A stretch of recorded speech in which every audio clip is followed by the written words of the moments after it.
Დათია რა ხდება ახლა ამ წუთისთვის რუსთაველის გამზირზე?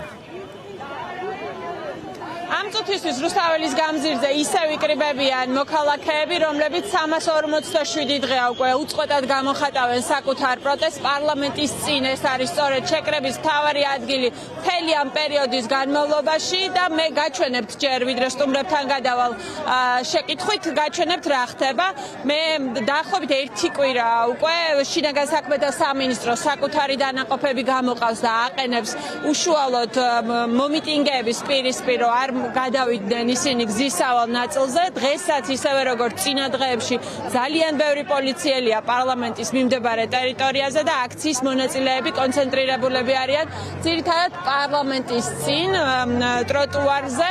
წინა დღეების პრაქტიკას თუ გავითვალისწინებთ, შესაძლოა დღესაც მიიღონ მომიტინგეებმა გადაწყვეტილება და დაიწყონ მსვლელობა თბილისის ქუჩებში, თუმცა იქნება თუ არა დღესაც გამოხატვის ეს ფორმა გამოყენებული, ჩვენ რა თქმა უნდა არ ვიცით. ასევე სულ რამდენიმე წუთში წესით უნდა დაიწყონ კოლონებმა რუსთაველის გამზირზე ავტომობილებით სიარული. ესეც ბოლო დღეებში დანერგილი პრაქტიკაა, რადგან პოლიცია აღარ აძლევს უკვე გზის გადაკეტვის საშუალებას, პროტესტს გამოხატავენ ბორბლებზეც, ანუ ავტომობილებიდან დროშებით და საყვირებით მოძრაობენ რუსთაველის გამზირზე აქციის მონაწილეები და ამით გამოხატავენ პროტესტს ერთის მხრივ და მეორეს მხრივ სოლიდარობას იმ ადამიანების მიმართ, რომლებიც არიან რუსთაველის გამზირზე პარლამენტის მიმდებარე ტერიტორიაზე. ახლა დავიწყოთ საუბარი უკვე სტუმრებთან, გვანსაჯობავა. მე ვიცი რომ თქვენ გეჩქარებათ იზოლატორთან, სადაც პაატა შემოგეონა გამოვიდეს, ამიტომ მოკლედ 347 დღეა პროტესტი არ წყდება, თუმცა ბოლო დღეებში ჩვენ ხედავთ რა რესურსი გამოყავს შინაგან საქმეთა სამინისტროს იმისთვის, რომ არ მოხდეს გზის გადაკეტვა თუნდაც 1 საათით. რაზე მეტყოლებს ეს თქვენთვის და ზოგადად ეს ქართული ოცნების რა ტაქტიკა? ეს რა თქმა უნდა რეჟიმის უსუსურობაზე მეტყოლებს, იმიტომ რომ რამდენიმე დღის წინ ალბათ კვირაც გავიდა, ყველა მოვისმინეთ როგორ გამოაცხადა სიხარულით კობახიძემ, რომ დასრულდაო პროტესტიო რუსთაველზე, არ გადაიკეტაო და კანონი მუშაობსო და ეს რაც ხდება ბოლო დღეებში რუსთაველზე, მთელი შენაერთები რო გამოყავთ ფაქტობრივად და ვეღარც ვითვლით იმდენი პოლიციელი აქ, ეს მეტყოლებს იმაზე, რომ თურმე კანონი არ მუშაობს და თურმე კანონმა რომ იმუშაოს, იმისთვის საჭიროა აი ამხელა ძალის დახმარება. სასაცილოა უბრალოდ ეს ყველაფერი, იმიტომ რომ ქვეყანაში შესაძაც ამდენი პრობლემაა, სახელმწიფო რესურსი იხარჯება იმაზე, რომ ჩვენ აქ ადამიანებს არ გქონდეს შესაძლებლობა, რომ გამოვხატოთ თავისუფლად ჩვენი პროტესტი იმ მოვლენების მიმართ, რასაც არ ვეთანხმებით. თითქმის 1 წელი გადის, ხო 28 ნოემბერს 1 წელი შესრულდება, რაც ჩვენ პროტესტში ვართ და აი ამ 1 წლის განმავლობაში ყველანაირი ზეწოლა გამოვიარეთ. ალბათ ეს იყო როგორც ფინანსური ზეწოლა ჯარიმების სახით, ხო დაშინება ადამიანების, ასევე დაკავება, უსამსახუროდ დატოვება და ხო ეს ციხეში ჩაჯდომა რაღაცა ჩვეულებრივ მოვლენად იქცა ჩვენს ქვეყანაში და ჩვენი საზოგადოების საუკეთესო ნაწილი გაეცნო როგორია იზოლატორში ცხოვრება და იქ რა ყოფაა და ეხლა როგორც თქვენ თქვით, მე დღეს უნდა წავიდე რომ პაატა შემოგიას დავხვდე, რომელიც 10 საათზე ზუსტად გათავისუფლდება და ხო ეს გახდა ჩვენი ცხოვრების ნაწილი, მაგრამ ალბათ ძალიან კარგად ხვდება რეჟიმიც, რომ ეს ყველაფერი არ მუშაობს, იმიტომ რომ აქ მყოფ ადამიანებს აერთიანებს იდეა და არა ის, რაც რეჟიმს აერთიანებს, ყველა არის გაერთიანებული მისთვის, რომ რაღაცნაირად ერთი ოლიგარქის ძალაუფლება შეინარჩუნონ და ჩვენი იდეა არის სამშობლოს მომავალი და ჩვენი მომავალი ამ ქვეყანაში და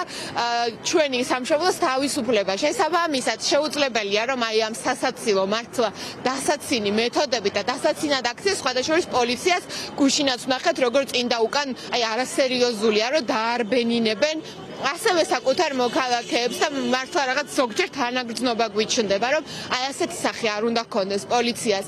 მაგრამ რა თქმა უნდა ეს ბრძოლა, რომელიც იდეის გარშემო არის გაერთიანებული, არ უშინდება აი ასეთ არასერიოზულ მეთოდებს და ჩვენ ვაგრძელებთ ბოლომდე, ჩვენ ვართ დარწმუნებული, რომ ბოლოს ეს გამარჯვება დადგება აუცილებლად, მაგრამ იმისთვისაც მზად ვართ, რომ მთელი ჩვენი ძალისხმევა, ჩვენი რესურსი და ენერგია ამისთვის უნდა გავიღოთ.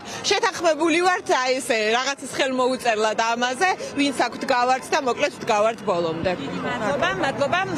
გვანცაჯობავას უსმენდით და როგორც მოისმინეთ, ეს არის საზოგადოების შეთანხმება, რომ ბრძოლა არ შეწყდეს იქამდე, ვიდრე არ იქნება მიღწეული ყველა ის მოთხოვნა, რომელიც საზოგადოებას აქვს და ის ბევრიც არ არის ეს მოთხოვნა, რაც გასული წლის ნოემბრის ბოლოს დააყენა ქართულმა საზოგადოებამ, ეს არის ყველა პატიმრის გათავისუფლება საპატიმროებიდან, რომლებიც ამ აქციების ფარგლებში იქნა დაკავებული, ყველა სინდისის პატიმრის გათავისუფლება და დემოკრატიული არჩევნები, რომელიც ამ ქვეყანას ნამდვილად ჭირდება. 347 დღე 28 ნოემბრიდან გიწერიათ თქვენს. აი ამ ხნის განმავლობაში ქართულ ოცნებას რა უნდა გაეგო საკუთარი საზოგადოებისგან? ქართულ ოცნებას უნდა გაეგო ქართველი საზოგადოებისგან ის, რომ ჩაენიშნა ახალი საპარლამენტო არჩევნები, ახალი CSGO-ი და გაინთავისუფლებინა აბსოლუტურად ყველა პოლიტპატიმარი. ამის საპირისპირო გააკეთა. ქართულმა ოცნებამ ჩვენ სახელმწიფოებრივი განვითარება, დემოკრატია სრულად წაგვართვა და დაამყარა უსახელო რეჟიმი. ამ რეჟიმს ჯერ სახელი არ აქვს. ეპოქა აუცილებლად მოუძებნეს და ამ რეჟიმის პირობებში მებრძოლები გამოვდივართ ყოველდღიურად და ვიბრძვით, მოთხოვნები არის აბსოლუტურად უცვლელი. უბრალოდ კიდევ ერთი მოთხოვნა ემატება. რახან კობახიძეს არ ესმის აღარაფერი, უნდა დატოვოს თანამდებობა. გადადგეს და გადააბაროს სხვას. უკვე ამისი დრო არის. მადლობა, დიდი მადლობა. თქვენ მოისმინეთ პოზიციები, რომელიც აქვს რუსთაველის გამზირზე მოსულ ადამიანებს. მე კიდევ ერთხელ გეტყვით, რა ხდება. ადამიანები, მოქალაქეები დგანან ტროტუარზე, გზის სავალ ნაწილთან ახლოს კი შინაგან საქმეთა სამინისტროს განლაგებული ყავს საკუთარი დანაყოფები. აქ არიან საპატრულო პოლიციის თანამშრომლები, გზის მეორე მხარეს ასევე არიან საპატრულო პოლიციის თანამშრომლები და კრიმინალური პოლიცია. იქით გაშალეს ბანერიც. საქართველოს ევროპული მომავლისთვის ალბათ მაყურებელი ამ ბანერს ხედავთ კადრში და პარლამენტის მიმდებარედ ორივე ქუჩაზე, როგორც 9 აპრილის ქუჩაზე, ასევე ჭიჭინაძეზე, ასევე დგანან შინაგან საქმეთა სამინისტროს თანამშრომლები. ვნახოთ, როგორ განვითარდება მოვლენები აქ, ჩვენ ვრჩებით ადგილზე და მოვლენათა განვითარების შესაბამისად, რა თქმა უნდა, შემოგერთდებთ. მადლობა ნათია ტრაპაიძე რუსთაველის გამზირიდან გვაჩვენებდა და ასე ვთქვათ გვიზიარებდა იქაურ განწყობას. ჩვენ განვაგრძოთ გადაცემა, როგორ განვითარდება რუსთაველზე მოვლენები, იმის მიხედვით დაუბრუნდებით იქაურობას.